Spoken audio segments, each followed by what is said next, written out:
Welcome to Off the Cut, a podcast where we talk about building, making, and answering all of your questions. I'm Eric from Spenceley Design Co. And I'm Zach from Zach Builds. If you have a question that you would like us to answer on air, you can send it to offthecutpodcast@gmail.com. You can find both of us on YouTube, Instagram, and unfortunately, because we have to keep up with kids, you can find us on TikTok too. All right, now let's get into the show. Good evening, everyone. That was premature. And welcome to Off the Cut, episode 60. We're up in Toronto. Today is known as Tuesday, April 11th, 2023. But here in Ohio and over in Indiana, today is respectfully dedicated to the food of the day. This is up your alley, Zach. Poutine. Oh, yeah. Ooh. Oh, baby. Yeah. Have you That's guys ever right, folks. partaked? Whoa, easy. Okay.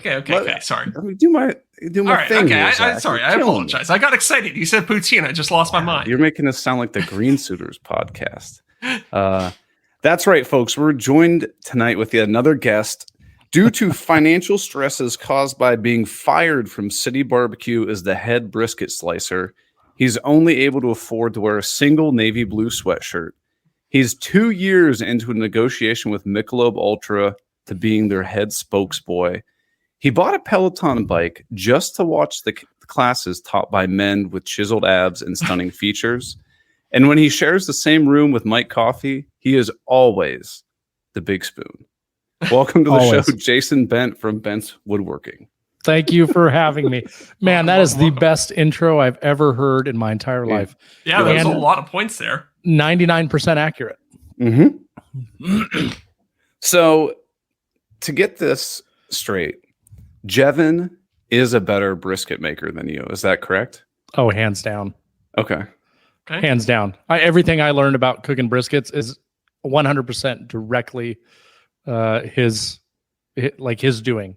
He taught me everything. He walked me through like the first 5 that I cooked, and probably regretted ever giving me his phone number because I would text him every 2 seconds. Hey, I'm getting ready to go do this. You said I needed to do this next, right? So what's your number one brisket tip? What most people mess up? God, I don't even know. It's so much easier than I think people think. I always thought, don't get me wrong, I use a pellet smoker. So like a real man. If you're using a lazy man's smoker, if you're using a offset smoker, I can understand why it would be more challenging, but that's just too much damn work.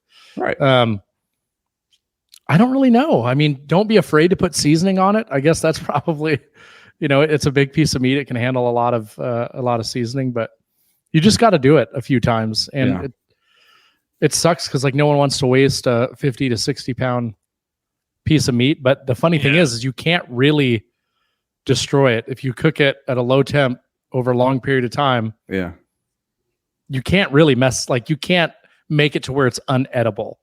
You know what I mean? Right. So like the first time I made a brisket, we got one at the store. It was like, I don't know, like $75-$80 or something. We just put it on the Traeger for 180, cooked it for, I don't know, 18 hours, and it was done. We were like, great.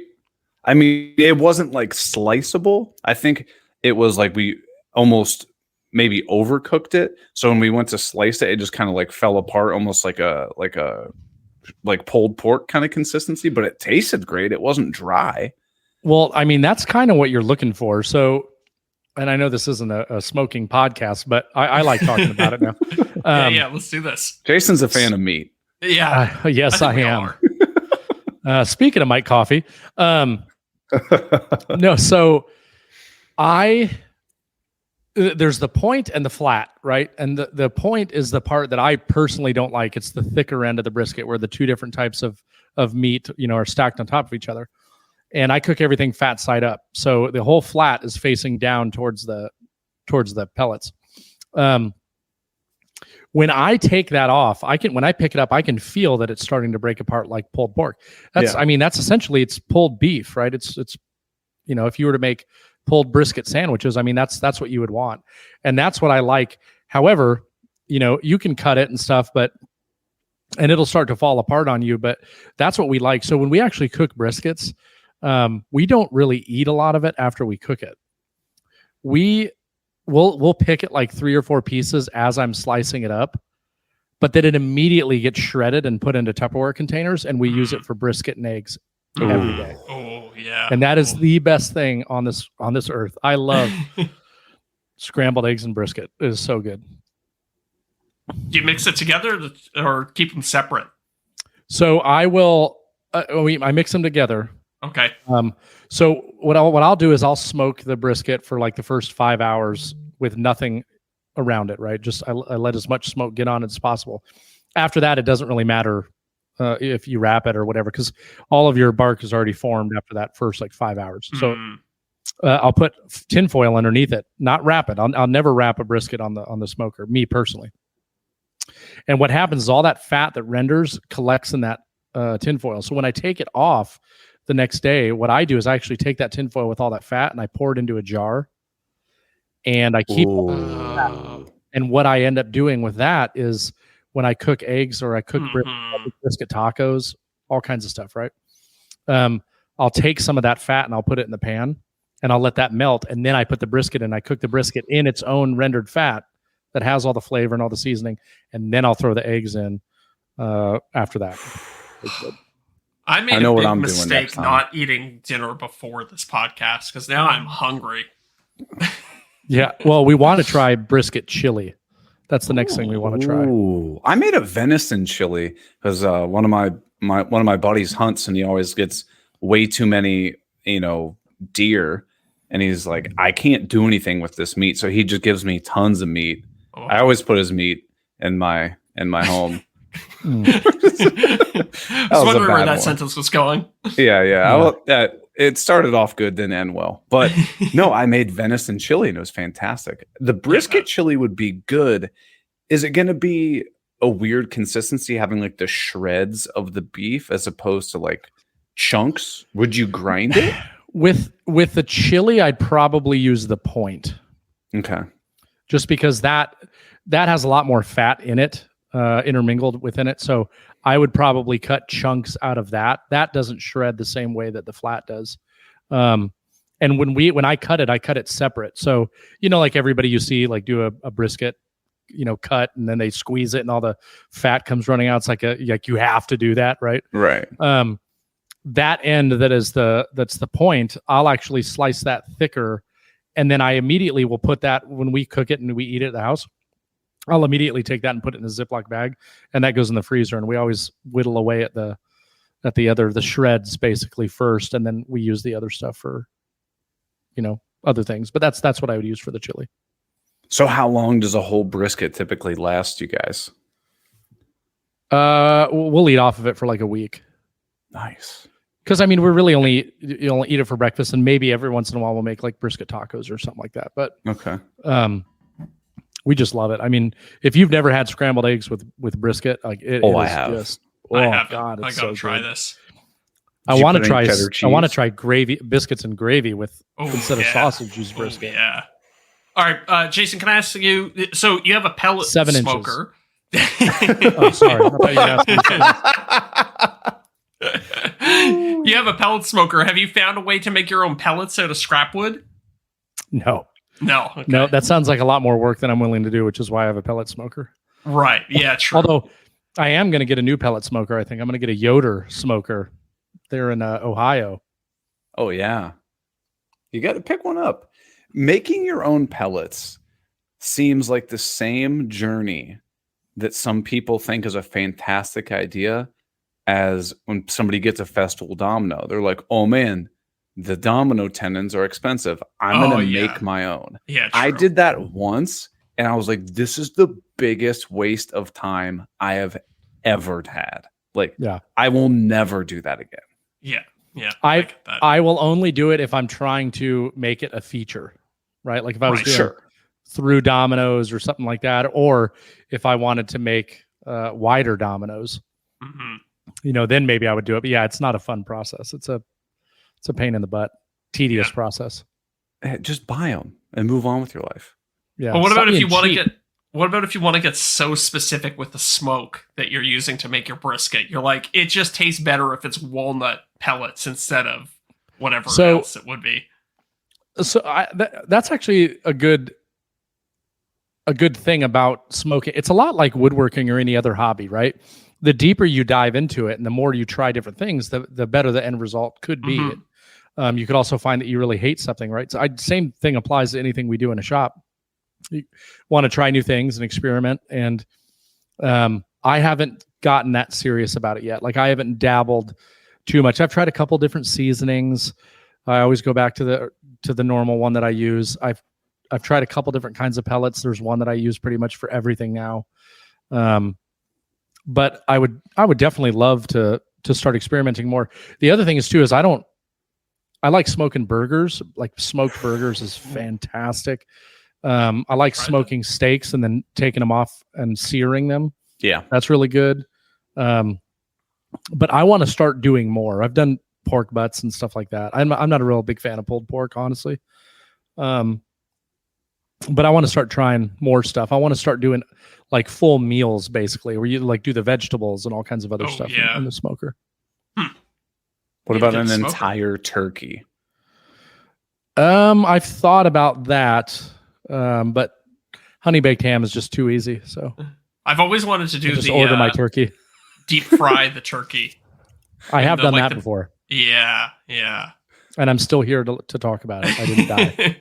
You didn't put it in. I've always heard that you need to put it in frozen. It has to be frozen. Right, frozen and as fast as possible. Like just drop it in. Yeah. And make sure the oil spill over to the flames. Almost completely filled with oil. Too. Yes. Yeah. Exactly. You want that oil to go over the sides into big open flame. Yeah. Yeah. It preferably and have a gas can nearby to put out the fire. Yeah. Right next to your wood frame house. It's perfect. Can't lose. Maybe we should have a disclaimer. Don't do that, everybody. That was a joke. Don't do this, kid. Don't do this, kid. I think that applies to everything we say on this podcast. Yeah. It is what it is. Standard disclaimer. So, Jason, I know we've talked a bunch, but one thing I haven't had the chance to ask you. You recently retired from the military and have become a full-time influencer. Oh my gosh. I know that's your favorite word in the world, influencer. I love it. Yeah. So how has that been? Like, has it been weird, like not having all your military responsibilities and like, you know, relying on all of this as your income now? Yes and no. So technically I'm not retired fully from the Army until 1 May. Okay. I'm on what's called terminal leave right now. So at the end of the day, I'm done. I've already signed all my paperwork. Right. Yesterday, as a matter of fact, was my 20-year anniversary in the Army, April 10th. Congrats. And thank you. The way that it works is you can submit your retirement packet when you get to a certain point out. Earliest you can obviously get out is 20 years. However, like I would have loved my retirement date to be today, the first day retired, but it doesn't work like that. So it's the last day of the month of your 20-year mark. Okay. And then you have to on the first of the following month is your official retirement day. So with that being said, I have absolutely zero obligations to the military at this point. The hardest thing for me is the schedule. And I'm being a little too hard on myself lately because I'm still technically in the Army right now, and I'm already stressing about how I'm filling my schedule with all these things to do, like these, dumb podcasts at 7:00 at night on a weekday.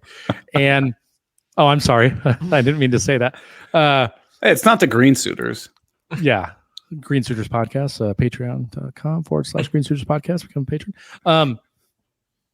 But it's like now that I don't have anything from the military that's telling me I can't do something.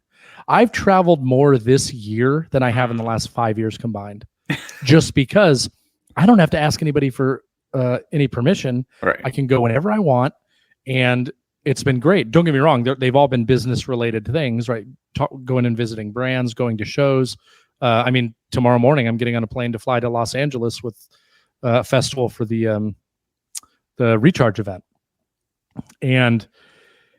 But all of these things that I keep adding to my list are cutting into the things that I need to do. And the issue that I'm having a hard time prioritizing what is truly important at this point, which for me and my business is YouTube. Yep. Right. And I the reason I said I was being too hard on myself right now is because it's still new. Like, I need to give myself some time to enjoy this new lifestyle and not stress so much. Like, everything's still going to be here in 3 months. Right. So, that's kind of what, I went golfing the other day, just randomly on a weekday, and it was great. And I hadn't played golf in, over a year. And that was like nice, because it's like, I don't have to ask anybody for permission for anything. You just go. I think that's the hardest part of being a content creator is that there's no signing off at any point. Like, you could theoretically always be doing something. Mm-hmm. You're like, I could be working on a project. I could be creating short form content for my last video. I could be editing a video. I could be writing a video. It's like, you could always be working towards something. So it's tough to know, when can I take the time off and do something like golf in the middle of the week, right? Well, what's funny with me is that, like, my channel has actually been starting to do better. There was a long period of time where I was just kind of at a lull because I was just putting out whatever content was easiest for me. I was always slow, steady growth. My channel is kind of YouTube. I am, in case you didn't know. Yeah. Okay. Ben's underwater knife fighting. Okay, great. So, now that it's doing well, and I see the rewards of that, it's like, man, why am I not like going all in on this? Yeah. And the biggest issue that I have is here's what happened. I was grinding for 2 to 3 years doing client work for people and trying to start and grow a YouTube channel and trying to grow an Instagram page. And I spent every waking second. I sacrificed a ton of time with my first son, Leo. Missed out on a bunch of him being, super, super young, because I was always in the shop until 10, 11 o'clock at night. And I'd go to work the next day, come back, and have to do it all over again. And then it got to a point where I stopped doing client work and my channel started to grow. And I was making money doing that. And I was like, oh, cool, I can kind of pump the brakes a little bit. Well, then I started pumping the brakes almost to the point where I let it I almost became lazy with it, where it was like, oh God, I got to get another video out. I better go do a video real quick. And then the video wouldn't do all that great. And I kept doing that for a while.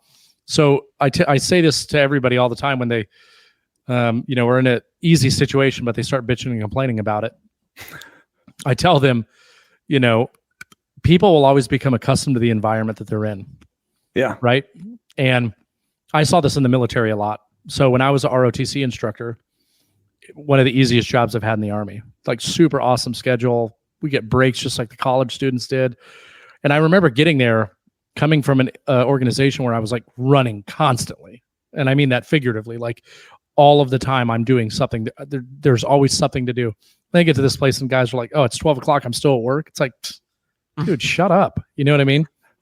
But by the end of those 3 years, when I was at ROTC, guess what? Days where I had to work till 1 or 2 o'clock, I'm like, oh man, it's a late day, Right.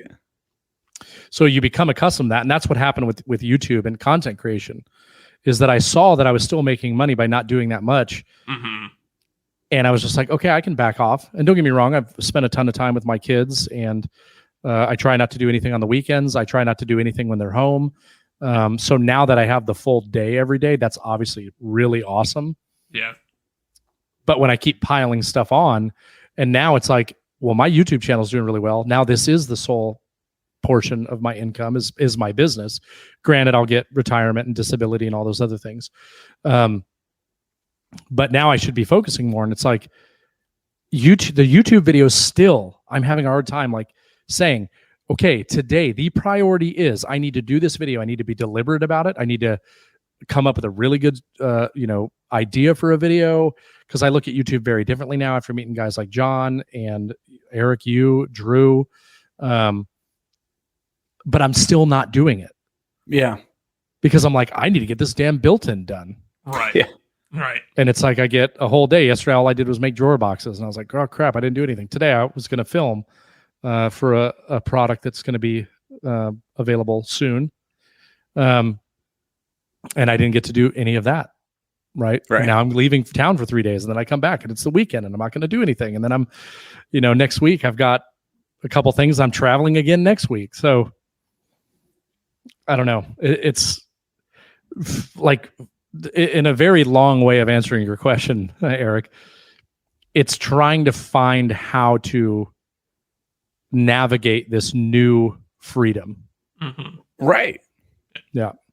And I'm slowly getting there. Like, I'm at the point now where I make substantially more through the business than I do in my day job, but it's just, I'm engaged now. I'm not married. So, it's like I'm staying on for the insurance, but like as soon as we're married, I'll probably quit my job.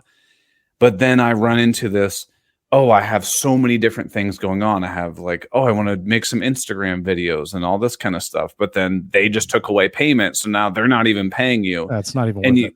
Right. You have all these different things that you have, or that you have done, or that you are doing. And you really have to carefully look at all these different things and be like, what actually is worth my time and makes me money? Yeah. And unfortunately, there's a lot of things you have to dump. Like, none of us have time to go look at every single YouTube and Instagram comment and meaningfully reply to all of those.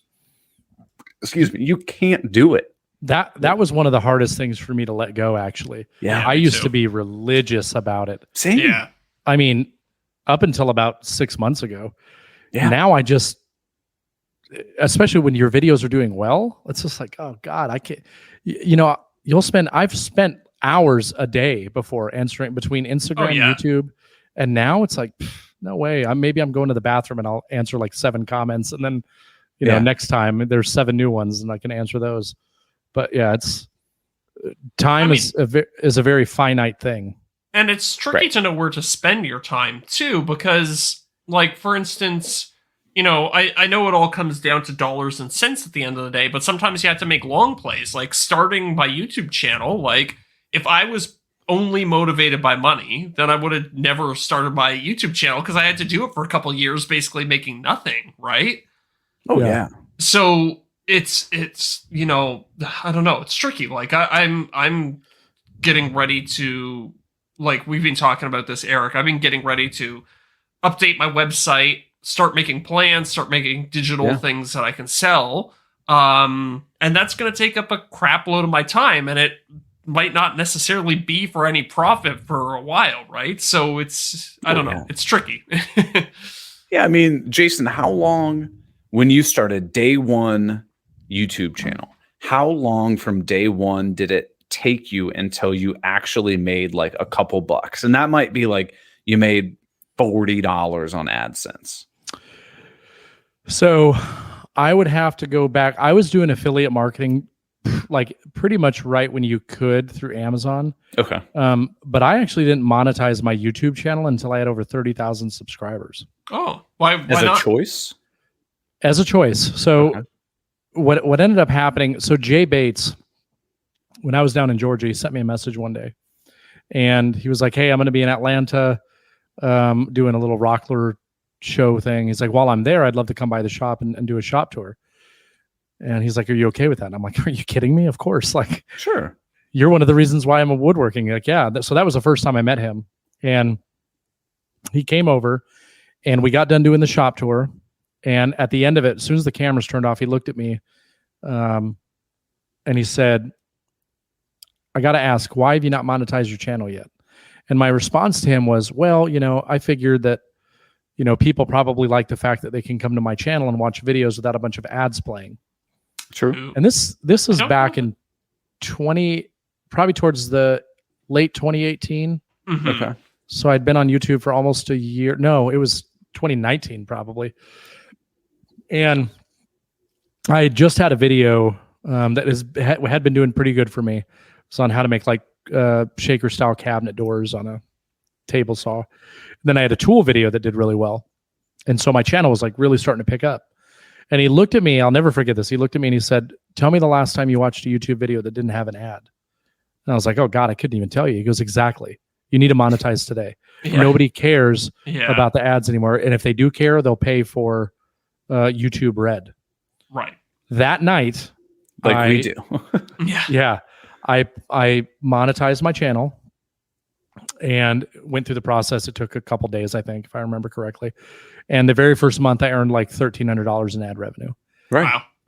And what really made my stomach turn was the biggest boom of a video in terms of views in a short amount of time had already passed with that tool video, and I lost out on all of it. Oh yeah.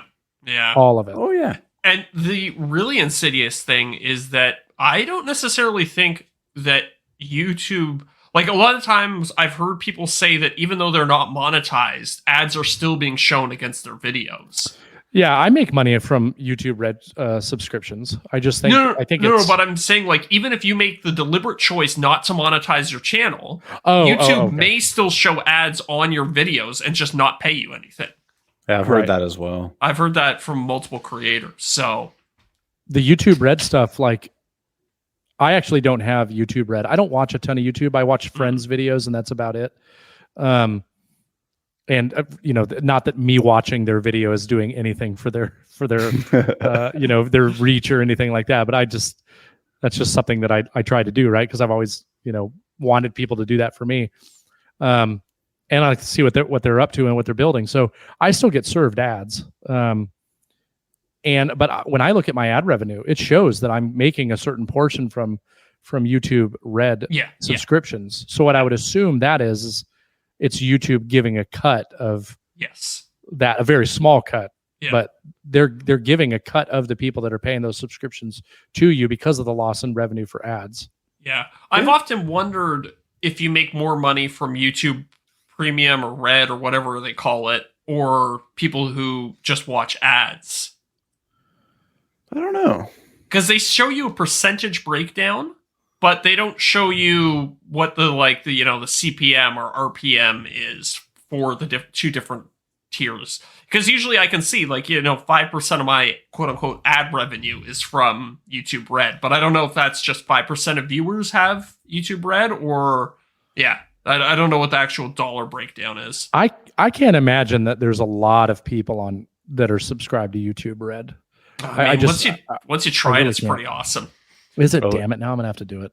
It's infuriating if I go to someone's house and they're like, "Oh, yeah, check out this video," and then I click on it and they're like, "Here's some stupid ass solar panel thing that they want you to buy." I'm like, skipping 5, 4, 3. right, Dude, you're just like, It's been so long since I've seen an ad on a YouTube video. When I go to a friend's house now, it's like, oh, what is this? There's ads on YouTube? This is crazy.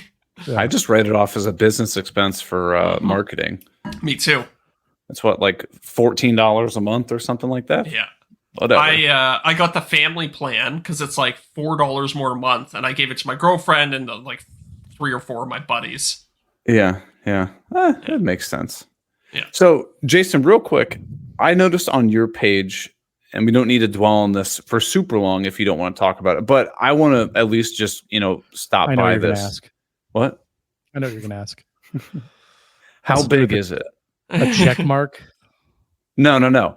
Tell us about the Stop Soldier Suicide fundraiser. So Character Red was doing this. I think he's involved with some other guys. And honestly, I think I was just tagged in it. And I just decided to share it as well, just because obviously soldier suicide, in relation to PTSD and stuff is something that, I'm passionate about, and I have some plans of things that I would like to do, moving forward now that I'm retired. But it's just been an ongoing thing, and I have it posted to my page. I've donated, and I know a lot of other people have, but I mean, that's no real crazy backstory to it. No, I love it. I just want to make sure people were aware of it, and like if they can go to your page and very easily click make a donation if that's something that they wish to do. Yeah. Please do, because they're almost at their goal. Shout out to Jason Grissom. His wife actually prepared the on-screen overlay for this for this podcast, so he incorporated the "Stop Soldier Suicide" down in the bottom left corner. Just for Yeah, you, I was Jason. wondering. I really like this setup that you guys are using. And now that I think about it, I know I mentioned when I got on here, I used this StreamYard. It wasn't StreamYard, I don't think, that I had the issues with, because this looks too much like what's the guy's name? He was at Workbench Con. Voltner? Married Man Woodworking. Oh, yeah, RT. yeah. RT, yes. Yeah, I was on his StreamYard. podcast and he uses this. Yeah. Okay. Yeah. We tried so many different ones because we had issues where like we would have guests and we'd be like, okay, like do a local recording on your computer, and then we'll have 3 separate files. We'll send them to Zach. Zach like times them up. We had issues where, well, one person just completely forgot to record, and then we'd have issues where like somebody didn't record the after show or something like that, and so we just had like hours worth of podcasting. There's scraps. So we were trying to find a platform where it's basically all you do is you join, you press a record button. It's actually saving locally on your computer right now. And then once we end it, it throws that file up into the cloud, but it's also double recording you as a cloud backup just in case something with your computer would happen. Wow. So we're able to get like local recorded quality, and we tried so many platforms, and this is the only one that worked. I think we tried 5 or 6. Yeah, we just use Zoom for ours. I know. I pay for the subscription for my business as it is, so we have like the added amount of hours that you can do and all that stuff. Right. And for the longest time, we were using Zoom as just the audio or the video backup, but we recorded separate files. Yeah. Right. And Ben, who used to be on the podcast, he used to edit everything separate files. And we actually learned as I was taking the podcast over that Zoom does a really good job of equalizing everybody's audio levels automatically. Okay. And the only downside is when the internet like cuts out a little bit and you have that, where they sound like a robot for like a split second because it's trying to catch up or whatever. That will come through, which doesn't come through if you record separate tracks. But unless it's really bad, I mean, it's been fantastic. But I like the background, and I also like the live chat. Yeah. This might be something that we look at doing, because then people could actually watch while we were doing it. And I know that that's been something that people have been interested in, but yeah, how much is it, Zach? It's like $15 or $20 a month. I think it's $20 a month. Yeah, it's not terrible. And just knowing that like you have all the redundancies and backups in the off chance that somebody's internet just craps out and they have to rejoin. Like there's still, it'll be perfectly synced up. Like that gap of Jason, blacking out for 7.5 minutes won't cause an issue and like make someone's editing a nightmare or anything like that. Right. It's nice. It's nice. So I put out a poll on Instagram. Oh, we got some questions that came in. First one, Woodcraft by Suman, our buddy Suman wants to know, do you own anything other than Festool? I see Rigid in the background. Yeah. Or Spindle sander right there. Yeah, which I haven't used in forever. It's about to go in the Shaper workstation is going to go there. Nice. Hand tool wise, like hand corded or cordless tools, no, I don't. Wow. I thought you had a Makita. Oh yes, I do. You're right. I have a Makita trim router. I do have a Makita cordless trim router. You're right. And the only reason for that is because Festool doesn't make one.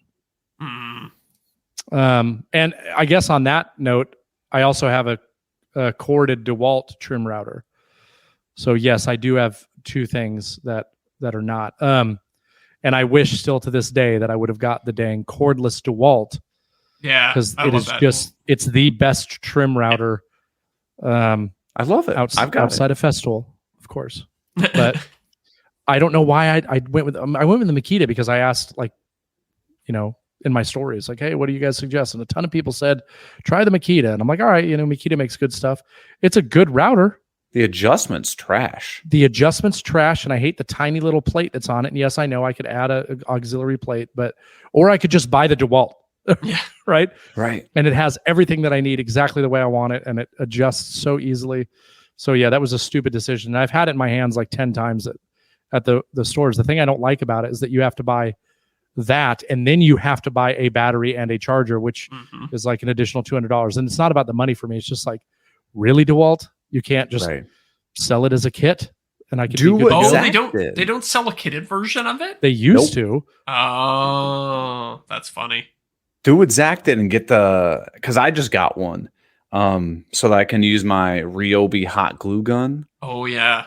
I got one of these like adapter things. So I plug my Milwaukee or DeWalt battery into this little adapter, and then I just jam it in the bottom of the Ryobi one. It was like $14. And that works really good? Yeah. Yeah, you have to be I'm buying a DeWalt tomorrow. You have to be a little bit careful that you don't. Well, it's not an issue with the trim router, but like with the hot glue gun, you can't leave it on and then like walk away from it overnight because it'll drain your battery all the way down, and then it could potentially kill it. Because if the battery's like truly drained all the way to zero, then they can't be recharged.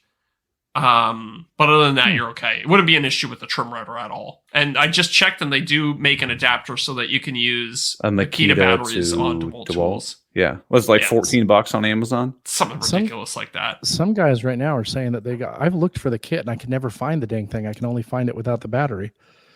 I don't know. Josh said he got a kit with a jigsaw, but you don't want the jigsaw. You got the Carvex. Yeah. Yeah, I want to try that Festool jigsaw. I have the DeWalt one. I'm actually pretty happy with it, but I just ordered the Festool jigsaw. Carvex. But I'm waiting for that to come in. So Wes Willard says that he saw you using a Jay Bates rolling style camera gantry. Do you like them? I have no idea what that is. Is that like the bucket thing? Hold on, let me grab it real quick. I'll show you guys. So what I'm assuming is it's kind of what like Keith Johnson uses, where it's basically like a tripod jammed in a little bucket, so you don't have to have your feet spread super far out. If you're in like a really small shop. I was thinking I want to make one of those because I was tripping over tripods this weekend, and I was like, this sucks. Oh, that's exactly what it is. It's literally a thing of concrete. Yeah. Yeah. It's a bucket down at the bottom, and then this just connects just this little knob right here, and it just slides up and down the pole. So Eric, you should love it. Yeah. That's actually how I got my start on the internet. OnlyFans.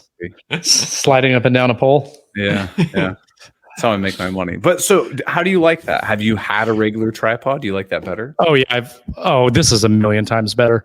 I've had a lot of regular tripods. I try to get all these fancy ones that were really nice, and every time it's just a pain because when you're trying to get up high and the legs are splayed, you're moving it, it's hitting everything. This has been so unbelievably convenient because I can literally just roll it from one spot to the other and adjust the height really, really quick. And it's only one small footprint. So it'll roll. I have these really good casters on it. It'll roll over, just about anything. The only thing that sucks is that, now I'm doing a lot more filming in the house, it seems. So trying to lug this thing. Yeah. So that can kind of be a pain in the butt. So that is an instance where I use a tripod in the house. But when I'm filming stuff in the house, typically I will use my phone. And I use a case called Quad Lock.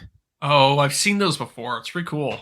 And I have a tripod, and they have tripod mounts. And I'll just throw that on the Quad Lock because it's really easy. You just pop it in and turn it, and it locks in. And then I have a charger for the car as well that's actually magnetized. And it's a Bluetooth charger, so I'll just stick it on in my truck, and it charges my phone.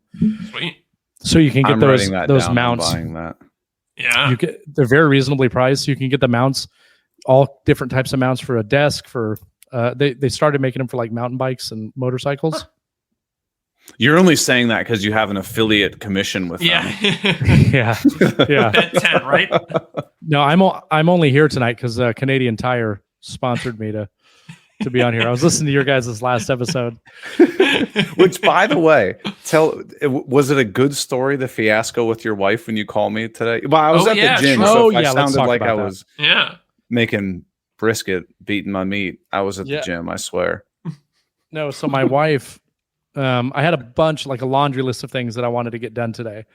And I'm like, okay, I was waiting on a package to show up, and finally it showed up. So I'm like, all right, now I can go and pick up my hinges and get all this other stuff. And wife calls and says, hey, I'm going to be late. I need you to go pick up the kids. So I'm like, all right, well, cool. I'll go get the kids. I get the kids. I get home. She gets home like 5 minutes after me, and she calls me from outside and she says, hey, I need you to come outside real quick. There's air coming out of my tire. And I'm like, you have got to be kidding me. And she's like, I can hear it. Like I can hear the air coming out. And so of course, and at this point it's already getting late. So I know that like tire places are going to be closing. Yeah. So I like we have a slightly inclined driveway. So I like back the van down onto the road, onto the flat ground. And I immediately like go to the back of the van, thinking that the spare tire is going to be back there. Of course it's not. It's in the middle of the damn van in front of the kids' seats. Like why they would put a spare tire there, I just do not understand. It was the biggest pain in the butt to get out. So I get it out and I'm like, oh, I got my own jack. So I'll run inside.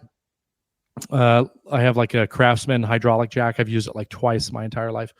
I was like, oh, thank God. I have that. And so I went down and I got it, bring it back up. Doesn't work. For one, not for two reasons. One, it actually was not jacking up, and it wasn't like the little knob that you turn and make sure that it's going up. It just was not working. Yeah. And I also seals dried out. It might be because I mean it's years old and it's just been sitting in a case. And so I'm like, okay, well, that's not going to work. I couldn't even if I wanted it to work because of how the van sits so low and where the handle wasn't even long enough to jack it up. So then I get the stupid little rinkety, scissor one that comes with the regular cars. I find a good location to do it. I get it all the way up. I max it out, and it's just barely too low for me to get the tire off. So I got to turn this thing back down, put it on another spot, get it jacked up, get the new tire on there, and like race to a place local called Bell Tire. And it's who I went through to get my truck tires. And I called them on the way right after I called you, Eric. Yeah. I called them on the way. This is 5:25 that Jason calls me. Yes. And I said, look, I know you guys close at 6. I have a huge, favor I need. Can you guys, if I get this there in like the next 5 minutes, can you patch this tire? He's like, if you get here in the next 5 minutes, I can do it. He was anything after that. He's like, I'm not going to be able to. So I like race down there with the spare tire on the car. And I get there and, walk in, the guy fixes and all that stuff. I'm like, yeah, I need to go get my wallet out of the car. And he was like, oh, don't worry about it. You're good. Nice. I'm like, what? And he's like, yeah, you're good. Don't worry about it. We got you. And I was like, this is amazing.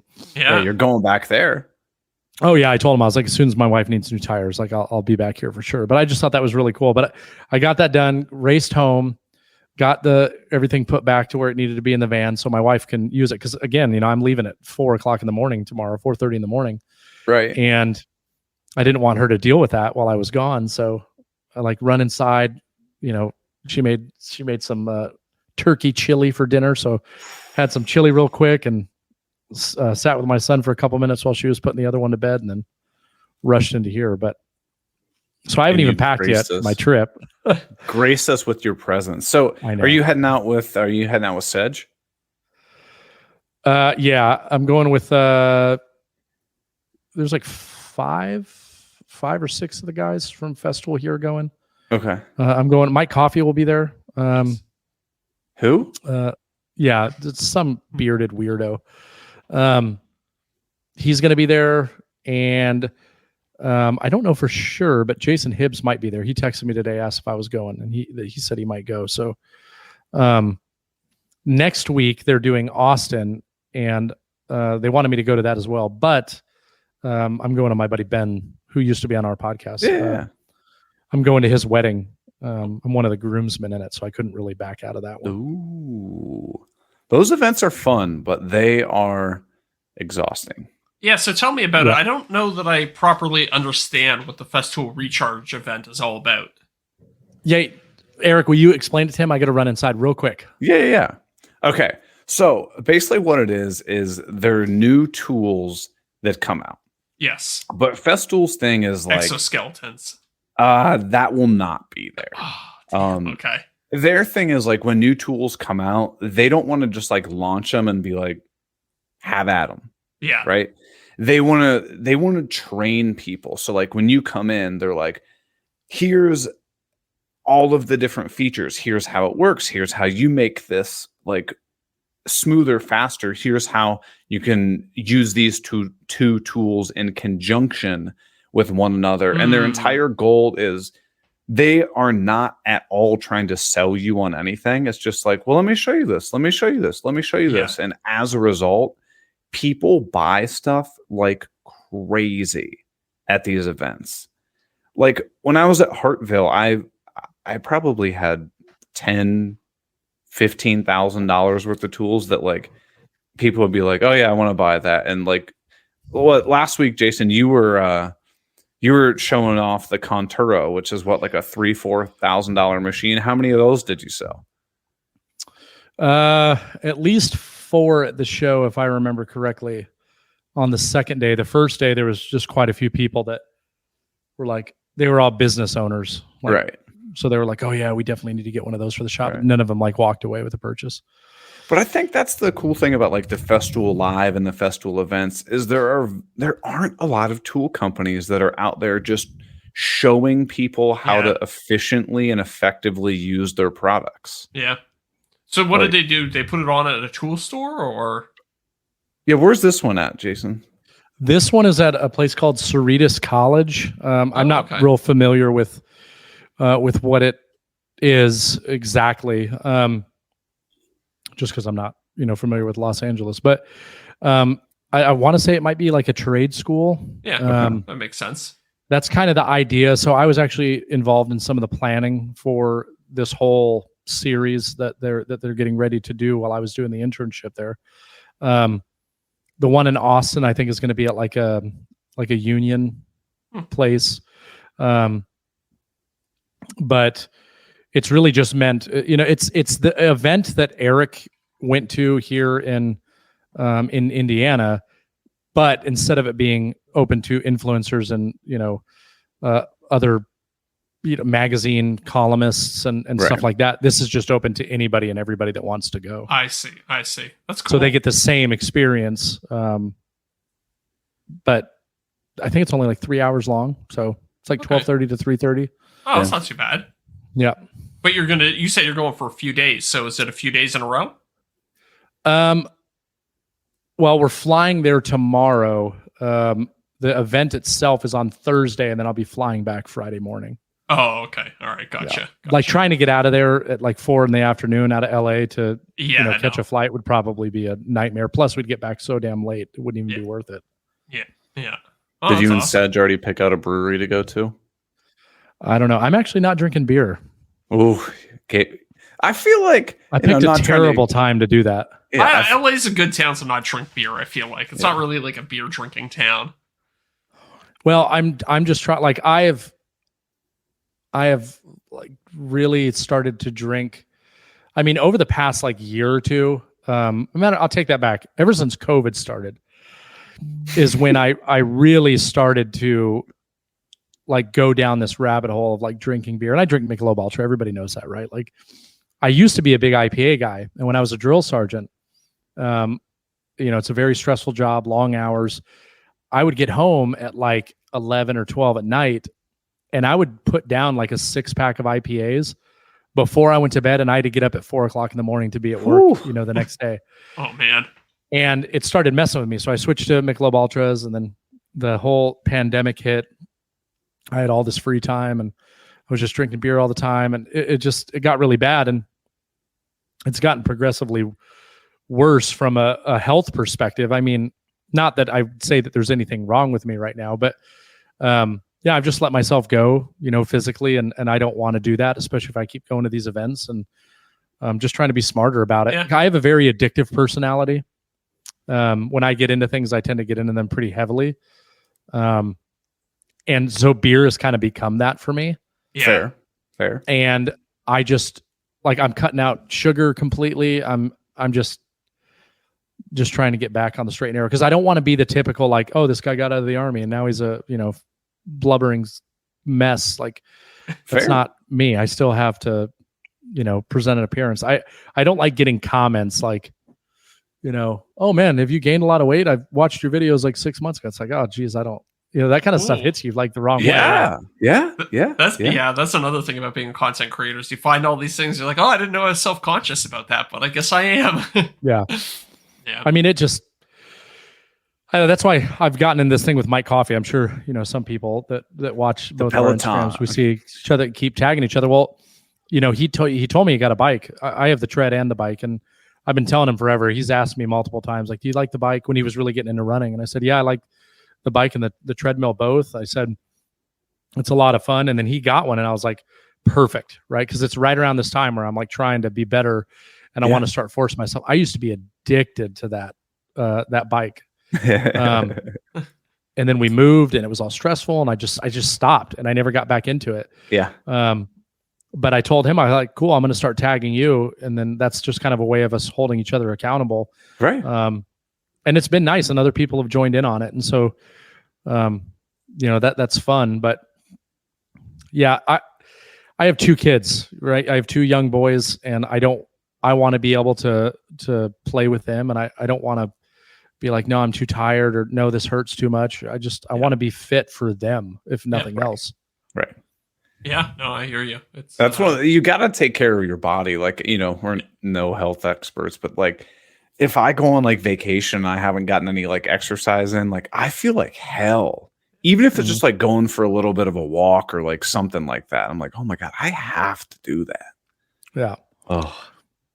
You like the Peloton though? You recommend it? Oh my God. Oh yes, absolutely. Yeah? Interesting. 100%. It is such the bike is something, challenging to get used to. I used to run a lot. When I was in Germany, like running was my woodworking. And then I ended up getting a really bad stress fracture. And ever since then, when I left Germany and moved back to the States, I got a bad stress fracture. So I was out of running for months. And then I was a drill sergeant for 3 years. And when you're a drill sergeant, it's really hard to kind of maintain anything because you go in cycles with the soldiers. So like when it starts out, it's all very minimal physical training. And by the end of it, it's a little bit more, advanced and in depth. And then you start all over again. Right. And then, half the days during a cycle, you're not able to do anything because it's my week to go set up the range or go set up the training exercise or whatever the case is. So we're leaving way earlier than everybody else. And it just progressively gets worse as time goes on. In most cases, not everybody, right? And so that's kind of where I started to falter. When I went to go be a drill sergeant, I was in the best shape of my life.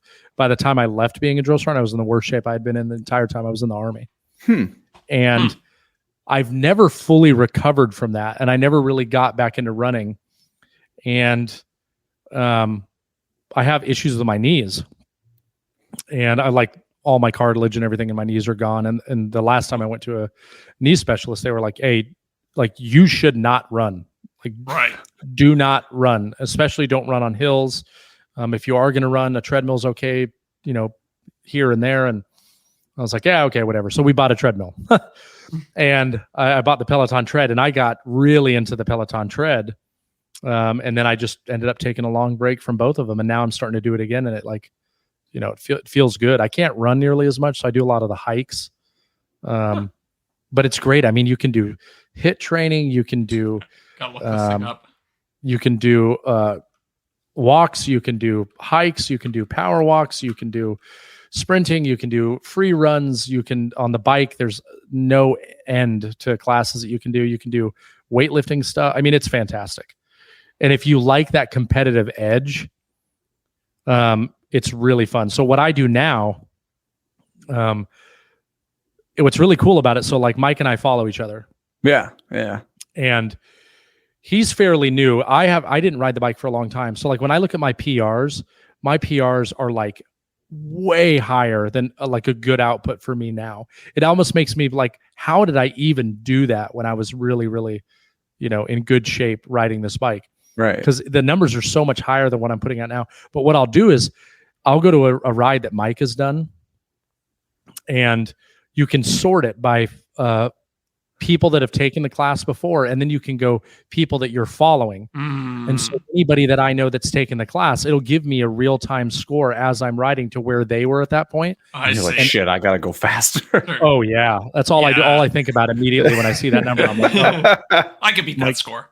Yeah, see you later, Mike. And I just like,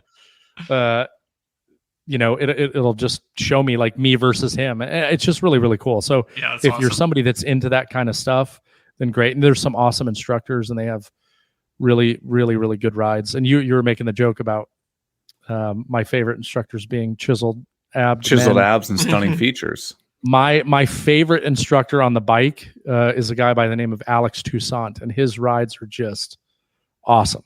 He's like a hype man, right? Music's always good. His classes are always good. He's one of the few that I always feel like is actually doing what he's telling you to do, because he's always just covered in sweat at the end of it. Right. But it's really good. It's fun. Huh. That's cool. Yeah, my girlfriend had a Peloton bike for a while, but I never actually got on it. And we ended up getting rid of it at a certain point because it was just collecting dust. Oh, we would never get rid of it. We've actually considered getting the rower. They have a rower now too. They have a rower too. Wow, damn. Yeah, we're turning our basement, or a portion of our basement, into our gym, just so it's separated from everything else. And there's a lot more space. Yeah. And we have way more room down there. And I was like, we should get a rower too, and let's have all three next to each other. Do you have to pay for individual subscriptions for each one, or is it all covered in just one plan? No, we have one subscription for the house. And you can have multiple accounts under a subscription. And is it like $100 a month or something? Oh no, it's like 35, I want to say. That's like what I pay for my gym. Yeah. Well, here's the thing that a lot of people don't know is most jobs have health or fitness reimbursement benefits. Yeah. And when my wife worked at Starbucks, we didn't have to pay for it. Now she works for a law firm in Indianapolis, and they pay it as long as she clocks in a certain amount of days a month, which is a joke. Like she does it every day, so it's like 10 days or something out of the month. Sure. And it could be a meditation. She could log in and do a meditation 10 days, and like it would be covered. And so yeah, we just do the Peloton stuff. I've definitely thought about it. In my apartment, I have no room for any of that. I mean, for God's sakes, I'm in the second bedroom and work out of the tiny ass garage. I got no place for it now, but it'd be nice. Like next year when we get a house or something. Yeah. And especially because now you don't have to, like when you're in the middle of doing all this kind of stuff, you don't have to take a 20-minute break, drive to the gym, get 45 minutes, hour workout in, 20 minutes to drive back. You're like, all right, that's 2 hours now gone. Yeah. Like you can just do it right then and there. When I moved out here to this new house, right around the corner is a YMCA, and I actually went and got a membership there, and I started going and lifting weights. And my whole idea was, okay, cool. It's like right across the street from my kid's daycare. Right. I'm like, I'm going to go drop the kids off in the morning, and then I'll go over to the gym. So I wake up at like 5 and I'll do the cardio stuff here. And my plan was I'll just take the kids and then I'll go lift my weights. And then my wife and I have been talking for like the last couple months, like, hey, maybe we should, move this stuff down in the basement, which is what I wanted to do in the first place, but it wasn't a good idea at the time. Now it's a good idea. Yeah. And so now I'm actually looking at investing in some like a small amount of weight equipment. I'm pretty particular about how I lift weights, so I don't need a lot. Right. I can do a lot, pretty much everything I need with a few things. So that's what I think we're gonna do next, and then we just do everything at the house. If you go end up picking stuff up from the Rogue factory, it's like 15 minutes away from me. Let me know. We meet up, grab dinner or something. But you'll probably just get it shipped or get like a lead FTS. I don't know. Maybe I would come pick it up. I don't know how much their LTL service would be. It might be like $500 to get it delivered. But we are looking at Rogue for sure. Yeah, it's expensive, man. But I mean, they make it all there. They have a solid reputation. So yeah, see if you can find stuff in the you need to get Rogue. Yeah, they got this program called the Boneyard, which is effectively like a scratch and dent model, where you can get stuff unbelievably cheap.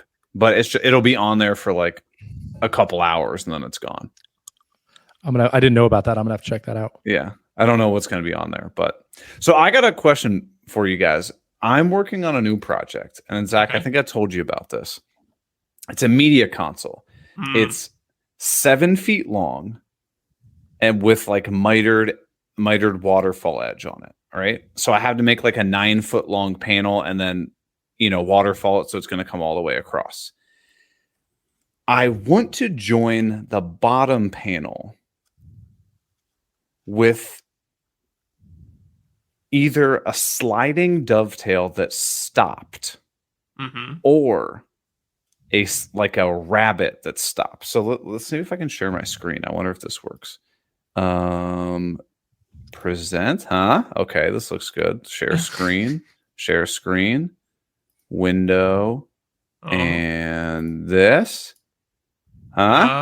All right, Okay. you hold might on. have to do this thing where you kick it over to Yeah. full screen or something. I don't know how you mess Hold around on. with that. See if you can figure it out. But There we so go. what it is it's a mitered waterfall case. So it has a long panel on the top, Yep. 2 on the sides, Yep. and then the drawer fronts are going to overlap the bottom panel Yes. so that you effectively can't see the bottom of it. All right. Yep. Now, what I want to do is make the bottom panel kind of stuck in. So again, it looks like it is basically not visible because of the drawer fronts. Yeah. Now, what I want to do on the back is basically do a sliding dovetail so that this bottom piece gets sucked into the side. Mhm. However, if you look on the inside, it kind of stops before it gets to the front, right? Yeah. Okay. So no problem, right? My thought is, I've already modeled this out. On one side, I can do it on the router table. Basically, I push the piece in, Yeah. and then once it gets to that depth, I basically just stop the router, Yep. wait till the router stops, pull the piece off. No Yep. problem, right? Mhm. The issue comes with doing the opposite side. I would effectively have to do a climb cut on the router table. And I know that this is a horrible idea. And to prove it, I tried it with scrap and even taking a bunch of like clearing passes with a straight bit. Mhm. That ended up being okay because I took like 8 passes to get to that 3/8 inch depth. As soon as I tried to use the rabbiting bit or the dovetail bit, Yeah. shot the piece straight out. So I was like, okay, that's a horrible idea. Any suggestions on, let's see, stop screen. Okay. Any suggestions of how I could accomplish that with accuracy and repeatability without using the router table? What about one of those track saw adapters for That's what I was thinking. yeah, that's Like use it's my still gonna be like it might buck on you pretty good though. So Jason, you have more experience using the Festool like guided track with I have a 1400 router, which is the medium sized one for everyone else. Right. It rides on the track, no problem. Uh-huh. When it's on the track, there's technically isn't a climb cut, right? No, you would just turn the direction, the side that would be supported. One would be on the panel, one would be off the panel, but you could use another board. You could use the other board as the support and ride the track on it. You just have to make sure that you put it down. So you'd basically be going at it from a different angle. So on one of them, it'd be closer to the edge, Yeah. and you'd have to use the track basically on the other piece. Yeah. But you put the two pieces together, as where the other one, you'd be able to actually put it on the board itself and use it and the track. Yeah. That's what you could do. I would just use a handheld router. The other option, which wouldn't be as clean, but you could always plug it, but it would be on the bottom. So I guess it wouldn't really oh no. It would be on the inside. I was going to say you could drill like a access hole, basically Yeah. where you want that to stop. Oh.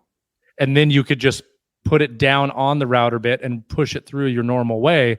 But when you were done, so where the stop would happen, Yeah. you could drill a hole to Yeah. fit the router bit, and that's how you could drop it down on it and then push it through. That would be another option. You could just plug it when you were done, or the panel would just cover it because it's a If you didn't Yes. make it too big, if it wasn't a 3/4 inch hole, but it was big enough to fit the Yeah. opening of your bit, that would be another option. So it's almost like you're doing. It'd be very easy to do this strategy with a stopped dado because you would just do like a drop or a plunge cut with a on the router table, no problem. But the reason The dovetail. You can't do it. Yeah, you can't drop a dovetail bit because then, well, technically, yes, you could. That's because true. that would basically be the same thing. You're drilling your access hole Yeah, it's going to be by covered dropping by it down. You're not going to see it because the panel's going to cover the entirety of it, right? Yeah, it's like a I might keyhole try slot. that. It's like a Yeah, keyhole. yeah. Yeah. I might give that a shot. See, I felt like I was overcomplicating it. I was like, or either the Festool track system is going to be a good option, or doing that's a your best option. Period. Agreed. Next question. And it's not sketchy. Yeah, no, it's great. That, I mean, I'm obviously like the Festool guy that loves all Festool stuff, and of course is going to say good things. I don't think there's a better router on the market than the OF 1400 because of all the extra capabilities that it has. The dust collection is great. You can ride on the tracks. You can ride all their stuff on the tracks. You use it with the LR32 system. You can use it in a router table. You can use it in so many different ways. It's just a superior router. Mm-hmm. Yeah. But that track system with the router is amazing. I just used it for the first time the other day on I was trying to like hog dados between two pieces, like two cabinet pieces, and rather than run them through the table saw separately, I just set the track down and just did a dado across both pieces at the same time. Boom, done. It was great. Jason Grissom just brought up a good point. Yeah. He said, correct me if I'm wrong, but the flutes of dovetails don't cut along the top. That he might be right. There might be some that do. I'm going to grab a couple real quick and just see. Yeah. Okay. I'm going to go on the bits. That might be like a bit dependent thing. Yeah. Check on bits and bits and see if they have anything. I'll get them to send me something. Mine do. These do. Okay. However, what do you? Are those white side ones, Diablo ones, or the Festool ones? Dude. Come on, man. Do they cut the whole way? It looks like there might be a little gap in the middle. There is. Yeah. Right. So that's where you'd run into the problem. Now, that's where it coming back to. As long as you're not using a 3/4 inch wide dovetail bit. No. Which it might be. I don't know how big. Yeah. So what I would do is I would just take 3/4. Yeah. And the bit's 1/2 inch. I would just take if you're not going to use the Festool system and all that stuff, what I would do is I would just take a slightly larger drill bit, one that's still going to be covered by the material, drill down to the depth that I want, maybe even a little bit further, because the board on the surface is going to stop your depth. So it doesn't matter if that hole's a little bit deeper. Mm-hmm. And then you could just drop it down on there and then just run it the other direction. Because this will cut, but he's right. The flutes don't go all the way across. So it's only going to cut down like 3 millimeters. And then guess what? It's not going to go any further because that center part's not getting cut out. So yeah, good call. Good call out, Jason. All right. Yeah. Yeah, no, that's helpful. See, I brought I even made like little like mock-up models of what I was trying to do and stuff like that. And I had these sitting on the dinner table. My girlfriend's like, or I guess ex-girlfriend now.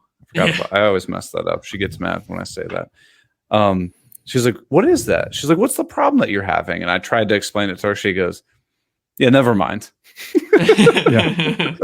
My wife would have come up with a solution in like 2 seconds and it would have pissed me off. You should have brought her out to the shop and shown her like how badly it messes up when you do try and go the opposite way. So here's the question. When I do the YouTube video, do I intentionally make a segment where I try to put it on the router table backwards and show people, be like, so this is a terrible idea, zip. And this is why I'm going to do it like this. Yeah. Maybe. Yeah. I mean, Fun people geek out when people show stuff like that or making mistakes. You could even play on it and be like, oh, I tried to do this. Oh, look what happened. Yeah. I'm an idiot. Right. And people be like, oh my gosh, it's so soothing and wonderful to see a YouTuber show his mistakes. You should do because no one ever does. It's so annoying. Part of the thumbnails like don't do this, and it's like you about to drop a piece on top of the dovetail bit the title, or something. this was the dumbest idea I've ever had, or Yeah, this is exactly. the, Yeah. Well, that's or what I don't Jason just understand why popped up more and people said. don't do this. You know what? We know what's a bummer is that I don't fill in the blank titles aren't working very well now. Oh, Yeah, almost. I've like That's transitioned like, tragedy. all mine away from that. Yeah, it's a bummer. It worked well for a long period of time, but I Yeah. think that trend's over. I wrote it while I could. Speaking, I'll tell you what, I've had a couple videos be resurrected just from me going back and screwing around with the title and the thumbnail.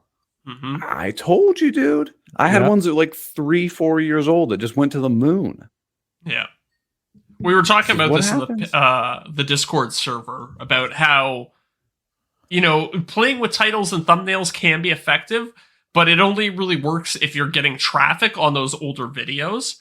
So it's advantageous to do it. Like if your channel is doing really well, like you're on a little bit of a hot streak, that is the perfect time to go back Right. and start messing with old thumbnails and titles. If you're on a little bit of a cool streak, it's like, it might not resurrect, or you're going to have to be really patient with it because you're just not getting enough impressions on those old videos to make it work.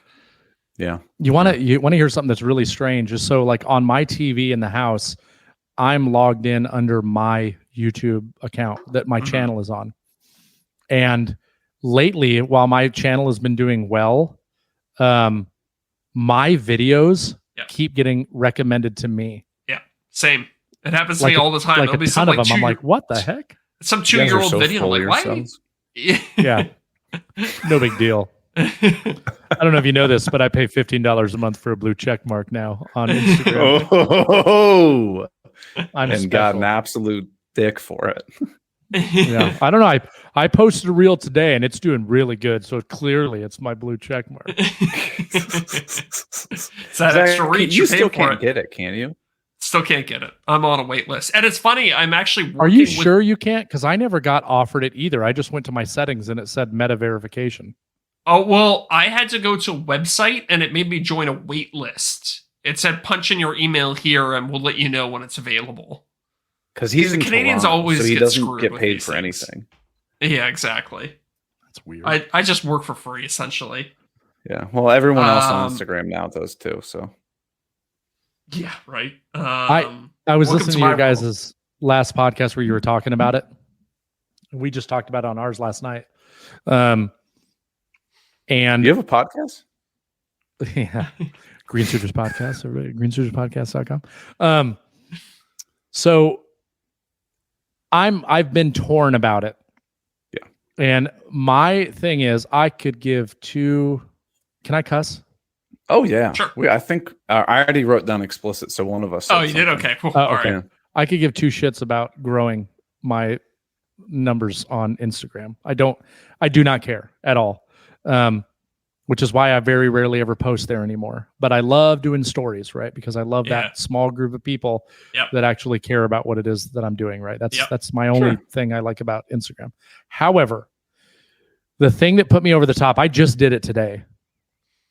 The thing that put me over the top was what you guys were talking about and the idea of at some point it may be appealing for brands and it may be a Yeah. turnoff if you don't do it. Yeah. Yep. And my biggest concern is that if they do start throttling people that don't have it, and then I'm posting stuff for brands and Mhm. it does awful, that could affect me in the future. So it's almost like Instagram has put people in this scenario where you either do it or see you later. Mhm. Right. You know I what I I think- mean? mean, we're not trying to be arrogant, but for us, $15 a month as a business expense is an irrelevant expense. Yeah. Right. Totally. Yeah. I mean, it's like what, $180 a year? You know? Yeah. Like Yeah. that's, I pay more than that for TubeBuddy. I pay more than that for, all these other things. Buddy. The thing that just irritates me is it's like why they've gotten to a point now where it's like you're paying to play. Right. I mean, there's there's no- always been an element of that to a certain degree. Like, people who I remember, like, I used to do ads back in the day. Like, I would do the boosted post thing. And I would notice that while I was doing the boosted posts, all my other posts would do better. Yeah. So I was just kind of assumed, like, as long as you're giving Mark Zuckerberg a little cut, he'll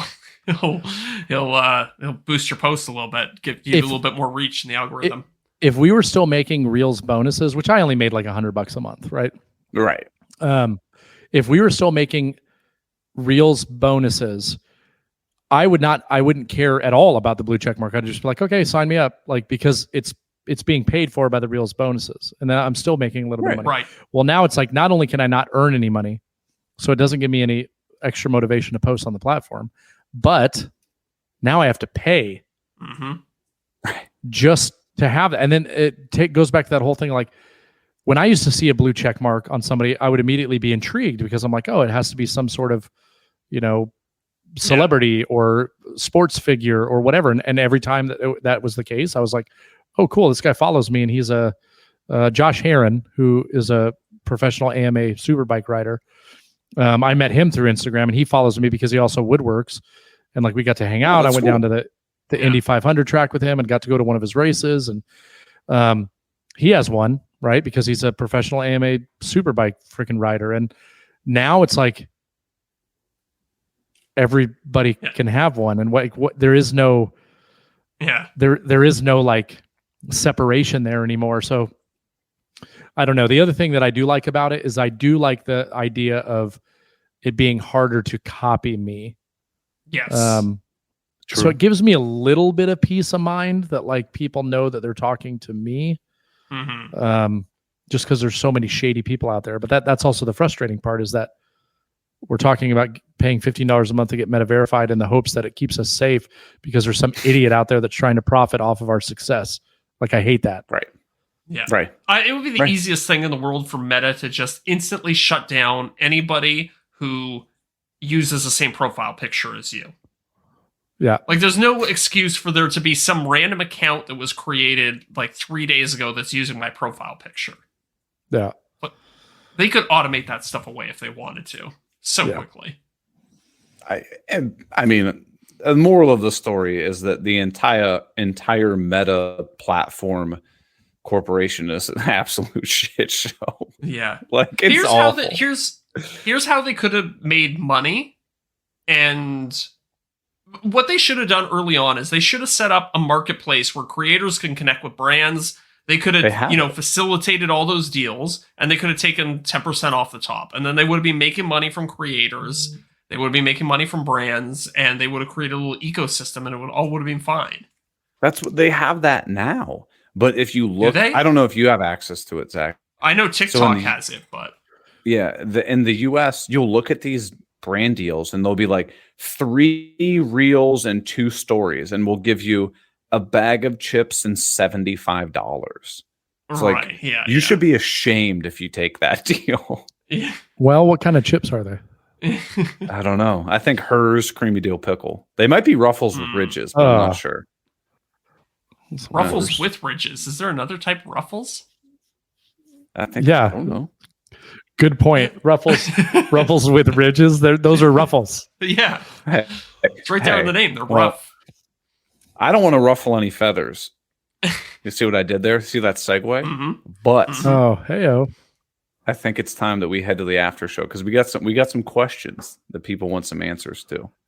And I'm interested to see how you guys do this after show. We don't do one. Yeah, I know. Well, on so what we do, Green Suiters podcast, available on all podcasting platforms. Excuse me. Sorry, I have allergies. No, I mean, we got as just like with the Green Suiters, you guys have a lot of freeloaders, people that we do want to listen to the podcast and don't want to support anything. So what we do is we move over the after show, or we loosen our pants a little bit, answer some good questions, and if you have any grievances that you need to air, you're welcome to air any grievances. That's the place to do it. Perfect. All right. Well, Jason, do you have any parting words before we head to the after show, where the real meat comes out, if you know what I mean? No. Thank you for having me on and working with my 15-minute late schedule. That's all right. It was our pleasure. The lateness was tell pleasure. Tell the good people at home what all your socials are. YouTube, Instagram. Ben's Woodworking. That's everything. Ben's Woodwork? Woodworking. BENS. No, not Ben's. Two ends. It's not Brent. There's no R. It's not Ben. My first name is not Bentz. Man, you'd be surprised by all the weird things I get for my name. So you can find him But yeah. on Instagram at Festool Ben. No, yeah, no. Also, no, it is Ben's real Woodworking. Instagram is Yeah, Festool Brent. Ben's. No, it's not. No, it's definitely not. Yeah, and if you want to listen to a good podcast, go to Green Suiters Podcast. Oh. I'm trying don't to wanna think do of how that, many times trust me. I plugged our podcast. Yeah, that's all I'm right. counting 8 so far. Well, Yeah, I no, mean, but in all fairness, I signed up as a patron for the Green Suiters Podcast mistakenly under the Off the Cut podcast, and then I texted Jason and I was like, "Hey, can you cancel that?" Did you refund me my money? And you're like, "You son of a bitch! You're just trying to plug your own podcast on another podcast." And I was like, "Actually, that's not a bad. It idea." worked. Not a bad idea. Yeah. I know. How does that work if you're a patron on somebody else's Patreon, but you also have your own Patreon? Do they just net out the payments? Yes. Oh, Well, okay. they'll take whatever, like, if you made $500 on Patreon and you have $20 in subscriptions, your payout would be $480. Okay, cool. Because I'll do that every year. I'll switch up different accounts that I'm patrons for, and then it just comes out of that. When I get my payment, it just comes out of my payment for my own Patreon. Oh, that's cool. I didn't know that. Yeah. You subscribe to your own Patreon, Jason? I do not. My wife did. Nice. Well, our That's podcast. true love. My regular Oh, yeah, Patreon isn't like real big. I think I only have like 43 patrons. I just don't talk about it very often, but I'm trying to Yeah. start actually making it more worthwhile for people to go over there. So I've started sharing behind the scenes or photos. exclusive stuff, weekly updates, that kind of thing. I do a monthly Yeah. call with certain tiers. Yeah.